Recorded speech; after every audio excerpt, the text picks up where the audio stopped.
अच्छा, अब जो है वो डीडीएल की बात करते हैं। डेटा डेफिनेशन लैंग्वेज के अंदर इसके अंदर जो है वो सारी ऐसी स्टेटमेंट्स आ जाती हैं जिसके अंदर आप क्रिएट टेबल या आपका जो है वो ऑल्टर टेबल या उस पर जो है वो ड्रॉप रीनेम या ट्रंकेट टेबल, इस तरह की जब जो है वो कमांड्स आ जाती है तो हम उसको कहते हैं कि ये डीडीएल की कमांड है। ये बेसिकली टेबल्स पर जो है वो काम कर रही होती है, जिसका स्लाइड का क्रिएटिंग एंड मैनेजिंग टेबल्स। इसका मकसद ये है कि डीडीएल की जितनी कमांड होती है वो आपके टेबल को या तो क्रिएट करती है या फिर आपके डेटा टेबल को मैनेज करती है। तो इस लेसन के अंदर जो है वो आपको एक तो ये पता चलेगा कि ये डेटाबेस के ऑब्जेक्ट्स क्या होता है, तो ये क्रिएट टेबल कैसे करता है, और डेटा टाइप को जो है वो डिस्क्राइब कैसे करता है for specific data definition, sorry column definition, और ऑल्टर कैसे करते हैं उस टेबल की डेफिनेशन को, ड्रॉप कैसे करते हैं, रीनेम कैसे और करते हैं, और ट्रंकेट कैसे करते हैं। ये डिफरेंट जो है वो डेटा टाइप के ऑब्जेक्ट्स होते हैं, आपके टेबल होते हैं, आपके व्यू होता है, सीक्वेंस और इंडेक्स होता है। हम लोग जो यहाँ पर बेसिकली पढ़ेंगे वो टेबल के बारे में बात करेंगे। टेबल को क्रिएट करने से पहले हमें ये जानना जरूरी है कि उसके जो है वो नाम रखने के रूल्स क्या है। तो बेसिकली यहाँ पर जो है वो पहले वो कह रहा है कि इसको जो है वो पहला आप कोई भी नाम रखोगे, उसको पहला जो है वो उसका लेटर जो है वो हमेशा एक कोई लेटर होना चाहिए। ठीक है, आप कोई नंबर से नाम स्टार्ट नहीं कर सकते, आप कोई special character at the rate करके कोई नाम स्टार्ट नहीं कर सकते, हमेशा जो है वो किसी लेटर से होगा। या वो जो है या तो मस्ट बी बिटवीन 1 और 30, मतलब 30 तक जो है वो उसकी लिमिट है, 30 से आगे जो है वो आप नहीं कर सकते कैरेक्टर्स के। और उसके अंदर जो है वो या तो A to Z, capital upper case, या तो स्मॉल जो है वो A to Z, या नंबर्स आपके अंडरस्कोर, लेकिन शुरुआत में नहीं। ये और ये पाउंड साइन और ये आपका डॉलर साइन और आपका अंडरस्कोर जो है वो शुरू में नहीं आएगा हमेशा, या नंबर जो है वो शुरू में नहीं आएगा। शुरू में जो है वो हमेशा अल्फाबेटिकल कोई लेटर आएगा। कोई भी अलग कोई ऑब्जेक्ट है जो कि सेम यूजर से है, फॉर एग्जांपल एक और टेबल का नाम जो है वो डिपार्टमेंट है, मैं उसका नाम डिपार्टमेंट नहीं रख सकता, तो मैं डुप्लीकेशन ऑफ नेम जो है वो कर नहीं सकता। आपका जो ऑरिकल सर्वर है उसका जो है वो रिजर्व वर्ड कोई यूज हुआ हो, कोई कीवर्ड यूज हुआ हो, तो वो भी आप नहीं रख सकते। अब यहाँ पर जो है वो उन्होंने उसका वो बताया हुआ है कि सिंटेक्स क्या है। पहली बात तो आपके पास जो है वो उसकी क्रिएट टेबल की प्रिविलेजेस होनी चाहिए, और स्टोरेज एरिया होना चाहिए जो आपके हार्ड डिस्क और आपके जो है वो, जैसे आपका अकाउंट जो है वो HR का है तो उसको क्रिएट टेबल का जो है वो प्रिविलेज हासिल है। अच्छा, इसके अंदर जो है वो आप क्रिएट करते हो, टेबल करते हो, तो बताता हो कि ये एक पूरा कीवर्ड है कि क्रिएट टेबल। तो उसके बाद अपने टेबल का नाम बताता है, और उसके जो है वो फिर डेटा टाइप और डिफरेंट चीज़ें आप उसका बताना शुरू करते हो कि कौन सा जो है वो कंस्ट्रेंट लगेगा, या कौन सा जो है वो कितना उसका कॉलम साइज है, या डेटा टाइप उसको कौन सी आएगी, वो सारी यहाँ पर क्रिएटिंग टेबल में सीधा आता है। क्रिएट टेबल जो है वो आप लिखोगे, उसके बाद आपने जो है वो एक डिपार्ट के नाम से जो है वो टेबल बनाना है। डिपार्टमेंट नंबर जो है वो आप उसके अंदर बता रहे हो कि उसके अंदर नंबर वाली जो है वो डेटा टाइप आएगी जिसमें नंबर जाएंगे, और 2 तक जो है वो अलाउ है, 2 डिजिट तक जो है वो अलाउ है। उसके बाद इसी तरह जो है वो डी नेम के नाम से आप जो है वो एक स्ट्रिंग वाला जो है वो डेटा टाइप दे रहे हो, या वाउचर वाला डेटा टाइप दे रहे हो। उसके अंदर जो है वो आपने सिर्फ 14 जो है वो अलाउ किए हुए कैरेक्टर। इसी तरह जो है वो लोकेशन के अंदर भी जो है वो आपने जो है वो स्ट्रिंग दिया हुआ है या वाउचर दिया हुआ है, उसके अंदर भी जो है वो आप 13 कैरेक्टर्स तक जो है वो अलाउ कर दो। तो जब आप ये कमांड चलाओगे, इसके ब्रैकेट जो है वो आप देख लेना, ये ब्रैकेट है, उसके बाद आपने उसका नाम दिया है, कॉलम का नाम, यहाँ पर उसकी डेटा टाइप और कितनी लेंथ है, और फिर कॉमा, फिर उसके बाद अगला जो है वो आपका कॉलम, उसका डेटा टाइप, उसकी लेंथ, उसके बाद कॉमा, फिर उसके बाद जो है वो अगला आपका कॉलम, उसका नाम, उसका जो है वो डेटा टाइप, और उसका जो है वो कितना लेंथ है। उसके बाद जो है वो ये आप ब्रैकेट ऑफ कर दोगे, उसके बाद जो है वो सेमी कॉलन जो है वो जो लगता है। तो आप जैसे ही इसको जो है वो रन करोगे तो आपके जो है वो एक डिस्क्राइब वाला जो है, सॉरी, डिस्क्राइब की कमांड जब आप चलाओगे टेक्स्ट को जो है वो पता करने के लिए कि उसमें क्या क्या जो है वो कितने कॉलम्स है या कितना जो है वो उसका डेटा टाइप है, तो वो आपको ये फिर रिजल्ट देगा कि आपका जो है वो डिपार्टमेंट नंबर यहाँ पर लिखा था, डिपार्टमेंट नेम डी नेम जो है वो एक इसका कॉलम है, एक लोकेशन का कॉलम है, और उसके अंदर जो है वो डेटा टाइप जो है वो कैसे कैसे डली हुई है। डेटा टाइप से आ जाता है बहुत सारी जो है वो, ये आप डेटा टाइप अपनी ज़िंदगी में कभी यूज़ नहीं करोगे, लेकिन कुछ डेटा टाइप, एक तो ये वार्चर आपकी, जिसके अंदर आप सबका साइज बताते हो। फिर आपका जो है वो ये नंबर, जिसके अंदर जो है वो आपकी लेंथ जो है वो बताते हो। और आपका जो है वो डेट, ठीक है, डेट वैल्यूज़ या टाइम वैल्यूज़ जो है वो इसके अंदर आ जाती है। बाकी बहुत सारी डिफरेंट जो है वो वैल्यूज़ है, लॉन्ग भी है, क्लॉक भी है, रॉ एंड लॉन्ग रॉ, ये बाइनरी वैल्यूज़ है।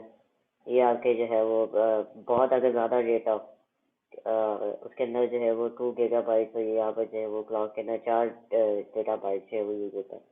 और इसके अंदर जो है वो फिक्स लेंथ तक जो है वो डेटा यूज़ होता है।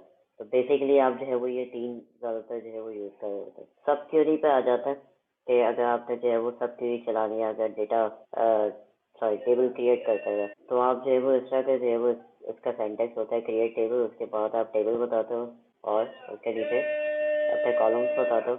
उसके बाद जो है वो आपकी एज सब क्वेरी और सब क्वेरी जो है वो आप यहाँ पर डाल देते हो। यहाँ पर इसी तरह जो है वो उससे एग्जाम्पल दी हुई है, क्रिएट डेटा क्रिएट टेबल। उसके बाद जो है वो डिपार्टमेंट 80 के नाम से जो है वो हमने एक टेबल क्रिएट किया है। और यहाँ पर एज के बाद जो है वो आपने एक सब क्वेरी दी है।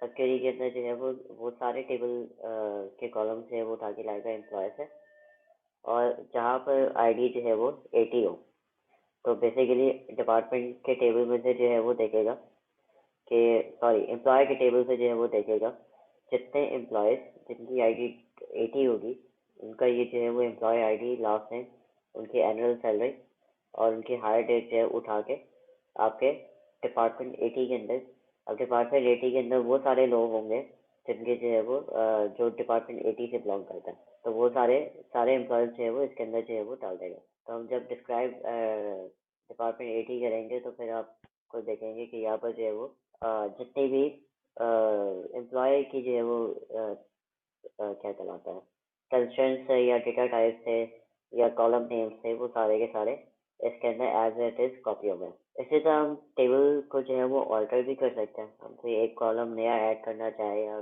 कोई एग्जिस्टिंग कॉलम है उसको जो है वो मॉडिफाई करना चाहे उसके डेटा को, या फिर हम जो है वो कोई डिफ़ॉल्ट वैल्यू डिफाइन करना चाहे किसी न्यू कॉलम के लिए, या कॉलम जो है वो वैसे ही ड्रॉप करना चाहिए, डिलीट करना चाहे, तो यहाँ पर जो है वो इन्होंने ऐड, मॉडिफाई और ड्रॉप के जो है वो सिंटैक्स दिया हुआ है कि ऑल्टर के अंदर ऑल्टर करो टेबल, टेबल का नाम दिया जाएगा, उसके अंदर ऐड करो ये कॉलम के अंदर डेटा टाइप, और ये सारे जो है वो उन्होंने डिफ़ॉल्ट एक्सप्रेशन ये जो सारे होते हैं इनके उस इनका जो है वो बताया हुआ। तो बेसिकली इस पर फोकस करना है कि ये ऑल्टर टेबल और ऐड, तो ऑल्टर टेबल, उसका मॉडिफाई, ऑल्टर टेबल और उसका ड्रॉप, ये जो है वो आपका बेसिक सिंटैक्स है। एडिंग को देख लेते हैं। फॉर एग्जांपल यहाँ पर जो है वो एम्प्लॉय का टेबल है, या फिर डिपार्टमेंट रेडी का टेबल है, जो कि अभी हमने ऊपर देखा। तो उसके अंदर जो है वो एम्प्लॉय आईडी और लास्ट नेम और एनुअल सैलरी और हायर डेट जो है वो उन्होंने दी है, लेकिन मैं जो है वो चाहता हूँ कि उसके अंदर जॉब आईडी का भी जो है वो एक कॉलम में ऐड कर दूँ। तो एक्स्ट्रा जो है वो ये विजुअली जो है वो आपको दिखाएगा, लेकिन आप सिंटैक्स में आप ऐसे इसको करोगे कि ऑल्टर टेबल, उसका नाम कि किसको ऑल्टर करना है, तो इसके अंदर ऐड, और फिर उस कॉलम नेम का नाम, उसका जो है वो डेटा टाइप और फिर जो है वो लेंथ कितनी है, वो जो है वो आप डाल के इस क्वेरी को रन करोगे तो वो एक यहाँ पर आपको कॉलम जो है वो इसके अंदर ऐड करके दे देगा। अच्छा, अब हमने जो है वो अपना टेबल बना लिया, उसके अंदर जो है वो हमने एक कॉलम भी ऐड कर लिया। अब जो है वो हम उस पे बात करेंगे कि उसको जो है वो मॉडिफाई कैसे करेंगे। मॉडिफाई के लिए आपको यहाँ पर जो है वो एक तो ऑल्टर टेबल, तो उसका जो है वो टेबल का नाम, और आप जो है वो लिखोगे मॉडिफाई। मॉडिफाई क्या करेगा कि उसके जो है वो आपके डेटा टाइप, आपका अगर साइज उसका चेंज करना है या उसकी जो है वो डिफ़ॉल्ट वैल्यू चेंज करनी है, तो उसके लिए जो है वो आप मॉडिफाई जो है वो यूज़ करोगे। तो ये जो है वो आपके डेटा को चेंज नहीं करेगा, आपके डेटा के स्ट्रक्चर को चेंज करेगा। फॉर एग्जांपल आपने जो है वो लास्ट नेम लिखा है और आपने वार्चर जो है वो लिखा है कि मुझे इसकी जो है वो 30 लेंथ चाहिए। आप जो है वो यहाँ पर डिफ़ॉल्ट वैल्यू भी डाल सकते हो। आप यहाँ पर जो है वो कॉलम का नाम लिखोगे और यहाँ पर लिखोगे डिफ़ॉल्ट, और फिर उसकी जो है वो यहाँ पर वैल्यू लिख दोगे कि आपको क्या वैल्यू चाहिए। तो इस तरह जो है वो डिफ़ॉल्ट वैल्यू भी आ जाएगी। डिफ़ॉल्ट वैल्यू ये होती है जब आप टेबल बनाते हो तो उस पर आपने जो है वो नल नहीं डालना, उसकी जगह जो है वो एक कोई उसकी जगह एक जो है वो आपको कोई वैल्यू डालनी है। फॉर एग्जांपल अगर मेरी जो है वो कंपनी के अंदर सैलरी जो है वो डिफ़ॉल्ट आपकी 5,000 है, जो भी जो है वो हायर होगा उसकी सैलरी जो है वो 5,000 से स्टार्ट होती है। तो आप जो है वो क्या करोगे कि यहाँ पर सैलरी लिखोगे, फिर यहाँ पर डिफ़ॉल्ट कीवर्ड डालोगे और यहाँ पर जो है वो 5,000 फॉर एग्जांपल जो है वो लिख देता है। तो ये आपका जो है वो क्या करेगा, ये मॉडिफाई कर देगा आपके सैलरी के कॉलम को, कि जब उससे कोई डेटा ना हो तो आपके टेबल के अंदर हमेशा जो है वो कोई ना कोई वैल्यू रहेगी। अच्छा, अगर कभी जो है वो आपको डिफ़ॉल्ट वैल्यू चेंज करनी हो तो आप जो है वो आगे उसके जो है वो इंसर्शन की कमांड चलाओगे तो उसमें जो है वो वैल्यू अपडेट हो जाएगी। बात करते हैं कि अगर हमें जो है वो कोई कॉलम जो है वो ड्रॉप करना हो।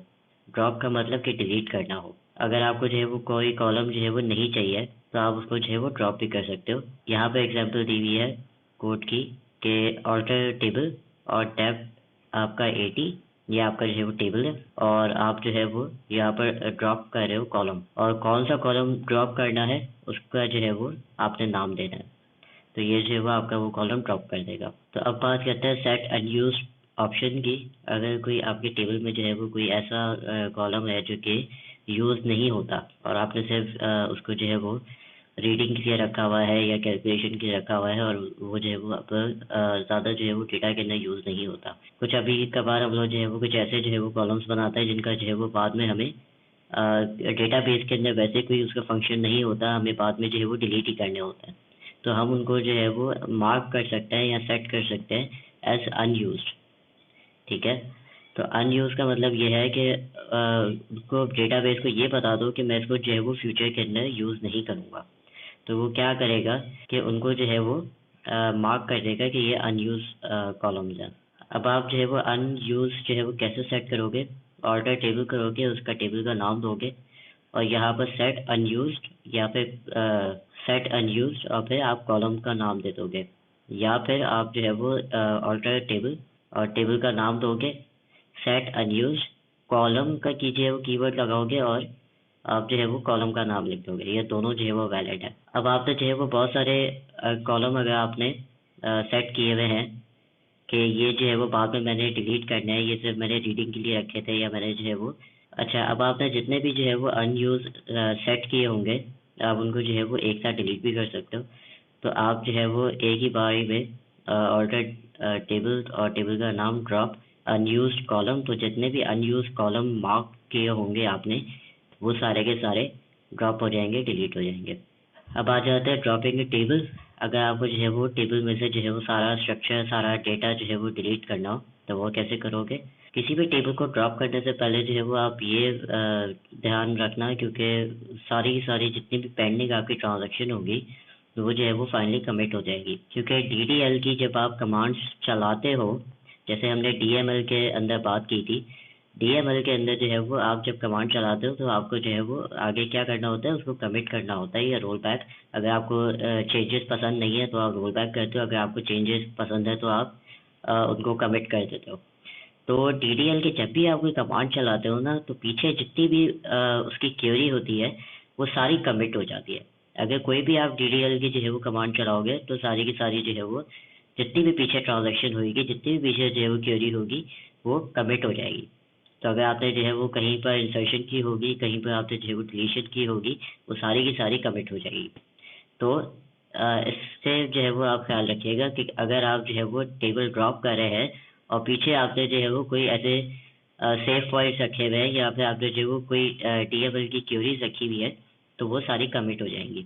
उस टेबल के जो है वो सारे के सारे जितने भी इंडेक्सेस होंगे वो भी जो है वो ड्रॉप हो जाएंगे। और आप जो है एक दफ़ा अगर आपने टेबल को ड्रॉप कर दिया तो आप रोल बैक नहीं हो सकते। तो जितनी भी DDL की कमांड्स होती है आप उनको रोल बैक नहीं कर सकते। ड्रॉप टेबल का जो है वो सिंटैक्स ये है कि आप ड्रॉप टेबल लिखोगे और फिर आप जो है उस टेबल का नाम दोगे और वो टेबल फाइनली ड्रॉप हो जाएगा। अच्छा, अगर आपने जो है वो कभी अपने टेबल का नाम चेंज करना हो या अपने व्यू का नाम चेंज करना हो, व्यू जो है वो हम आगे पढ़ेंगे, और सीक्वेंस जो है वो हमारे कोर्स में नहीं है, लेकिन सीक्वेंस भी जो है वो एक ओरेकल के अंदर ऑब्जेक्ट होता है। तो अगर आपने जो है वो अपने टेबल का जो है वो नाम चेंज करना हो तो आप जो है वो लिखेंगे रीनेम और फिर आप जो है वो डिपार्टमेंट का नाम लिखेंगे टू और फिर किस में चेंज करना है। तो आप इस तरह जो है वो अपने टेबल को रीनेम कर देंगे। लेकिन ये ख्याल रखिएगा कि आपको जो है वो रीनेम करने से पहले ये पता हो कि आप जो है वो उस टेबल के ओनर हैं या फिर आप उसके जो है वो आपके पास जो है वो प्रिविलेजेस हैं कि आप जो है वो उसको चेंज कर सकते हो। ट्रंकेटिंग टेबल पे आ जाता है। ट्रंकेट ये जो है वो होता है कि आप जो है सारी की सारी रोज़ के अंदर से जितना भी डेटा है आपके टेबल में वो जो है वो आप सारा डिलीट कर देते हो। इससे स्ट्रक्चर को कोई फ़र्क नहीं पड़ता, लेकिन आपके पास टेबल सिर्फ खाली हो जाता है। तो जितना भी आपका स्टोरेज स्पेस होती है जो टेबल ने यूज़ की हुई होती है वो सारी जो है वो फ्री हो जाती है। ट्रंकेट करने के लिए जो है वो ट्रंकेट आप लिखेंगे, फिर आप टेबल लिखेंगे और उसके बाद आप उस टेबल का नाम देंगे जिसको आपने ट्रंकेट करना है या बिल्कुल खाली करना है। आप ये भी कर सकते हैं कि आप रोज़ को जो है डिलीट के स्टेटमेंट से आप डिलीट कर दें। अच्छा, आप जो है वो अपने टेबल के अंदर कमेंट्स भी जो है वो ऐड कर सकते हो। कमेंट ऐड करने के लिए जो है वो आप लिखोगे कमेंट ऑन टेबल और टेबल का नाम, फिर इज़ और आगे जो है वो आपने जो कमेंट लिखना हो। अगर आपको जो है वो कभी कमेंट्स देखने हो तो आप जो है वो डेटा डिक्शनरी व्यूज़ के ज़रिए जो है वो आप देख सकते हो। डेटा डिक्शनरी व्यूज़ जो है वो ऑलरेडी स्टोर्ड व्यूज़ होते हैं जो सिर्फ रीड ओनली होते हैं और आप उनके अंदर जो है वो कोई चेंजेस नहीं कर सकते। रीड ओनली का मतलब सिर्फ ये है कि आप उसको बुला के देख सकते हो लेकिन कोई चेंजेस नहीं कर सकते उसमें। तो हमारी ये जो है वो समरी है, हमने जो है वो टेबल क्रिएट करना सीखा, उसको जो है वो ऑल्टर करना सीखा और उसको डिलीट करना सीखा, उसको रीनेम करना सीखा, ट्रंकेट करना सीखा कि मतलब कि सारी रोज़ जो है वो उसमें से जो है वो टेबल में से हटा दो और कमेंट करना सीखा।